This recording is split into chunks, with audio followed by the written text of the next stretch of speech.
Un invité dans la page culture de ce journal, il répond au nom de Inza Bamba, auteur du roman intitulé Les deux noms de la vie. Inza Bamba, bonsoir. Bonsoir, M. Darasouba. Quels sont les deux noms de la vie?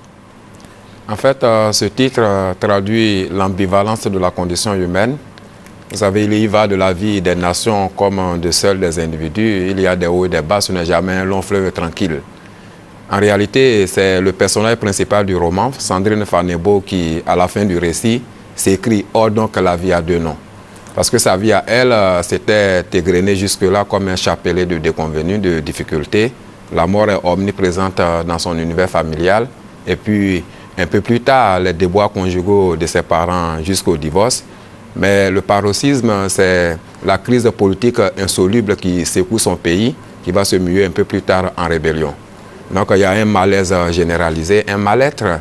Et cependant, dans cette situation, Sandrine va finir par renouer avec le bonheur parce qu'elle va se mettre au service des autres en faisant du militantisme social et humanitaire.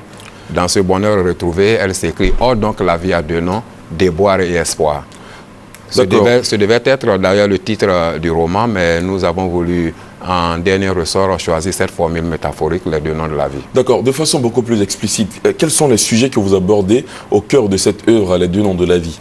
Oui, vous savez, dans une société comme la nôtre, en ces temps qui tanguent, pour employer la formule du professeur, il y a matière à épiloguer, à écrire.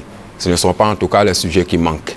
Et ce que nous avons voulu faire dans cette œuvre, c'est promener le regard à travers notre société, mais surtout à travers les méandres du cœur humain. Vous savez, notre cœur, notre âme est profonde, elle est abyssale. Nous avons voulu, dans cette œuvre, à travers différents tableaux, essayer de scruter, d'analyser le cœur humain et de voir dans quelle mesure nous pouvons interroger par la même occasion nos drames individuels et collectifs. En la matière, il y a beaucoup de choses à dire, mais de façon concrète, à travers l'histoire de Sandrine Fanebo, nous avons voulu conter l'histoire de notre société. Nous sommes la société ivoirienne. La société ivoirienne notamment, hein, parce que mais il faut aller un peu plus au-delà, la société africaine, la société humaine tout court. Parce qu'en Côte d'Ivoire, puisque vous le dites, nous sortons de 10 années de braise. Il y a bien des choses à dire au moment où nous sommes en train de réunir, de trouver les voies et moyens pour colmater les brèches et pour lancer une nouvelle dynamique. Alors, donc, c'est nos drames individuels et collectifs que cette œuvre essaie de fixer.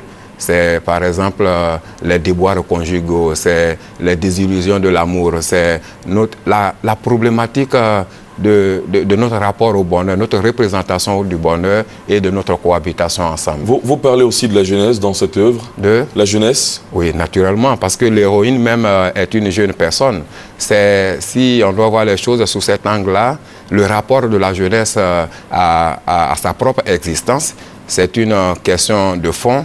D'autant plus que nous savons combien nous disons tous les jours que la jeunesse, c'est l'avenir du monde. Il faut créer les mécanismes pour permettre à cette jeunesse de s'assumer. Et le cas de Sandrine Fanebo est de ce point de vue édifiant.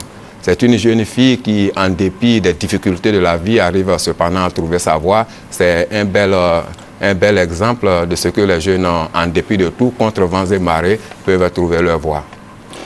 Alors, dans quel style est écrit l'œuvre Les deux noms de la vie? C'est une question difficile pour un auteur parce qu'en tant qu'auteur, il est difficile de caractériser son propre style. Cela revient, il me semble, au lecteur et davantage aux critiques. Mais enfin, s'il faut en parler, moi j'ai voulu respecter dans cette œuvre un premier principe. Vous savez, l'œuvre littéraire, quand les gens nous lisent, ils veulent retrouver dans notre œuvre autre chose que ce que la réalité propose. Parce que dans le commerce social, il y a une langue, la langue utilitaire, qui est une langue plutôt axée sur le réel. Dans la création littéraire, il y a un travail sur le mot. Le professeur Zadi Zaourou parlait de l'odyssée des mots. Moi, j'ai voulu essayer de satisfaire à ce principe. Un principe, on dit dans la création littéraire, le maître mot, c'est de séduire. Ce travail de cisellement, ce travail de récréation de la langue, ce travail de peaufinement, il est important. Y suis-je parvenu? Sans doute, mais en tout cas, je m'y suis efforcé et c'est maintenant à la critique et à mes lecteurs de s'en faire une idée pour fixer ce qu'ils voudront appeler mon style. D'accord, alors nous serons bientôt au terme de cet entretien. Que doit-on retenir de cette œuvre romanesque, les deux noms de la vie? Oh, mais enfin, là, ce qu'il faut retenir, c'est que nous sommes dans une période aujourd'hui où nous sommes en train de bâtir une nouvelle conscience collective. Parce que notre pays a traversé une longue zone de turbulence. Si je m'arrête au cas spécifique de la Côte d'Ivoire, c'est le devoir des écrivains de participer à la construction de cette catharsis collective.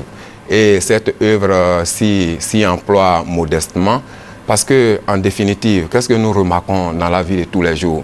Ces situations qui nous ont dressés les uns contre les autres, c'est le manichéisme des uns et le radicalisme des autres. Il faut trouver le juste milieu, mais trouver le juste milieu, cela veut dire que nous devons parvenir, par exemple, à relativiser notre rapport au monde et aux hommes. Se mettre clairement en tête que pour vivre ensemble, on a besoin de s'ouvrir aux autres, d'être conciliants, mais surtout, nous devons sortir des schémas des vérités d'évangile, des vérités figées, et savoir que s'il devait y avoir une vérité avec grand V, elle devrait être une mutualisation de toutes les petites vérités dont chacun de nous détient une parcelle. Merci à vous, Inza Bamba, d'avoir répondu à nos questions. Avec vous, on a parlé du roman Les deux noms de la vie, dont vous êtes l'auteur, et c'était dans le cadre de la page culture de ce journal.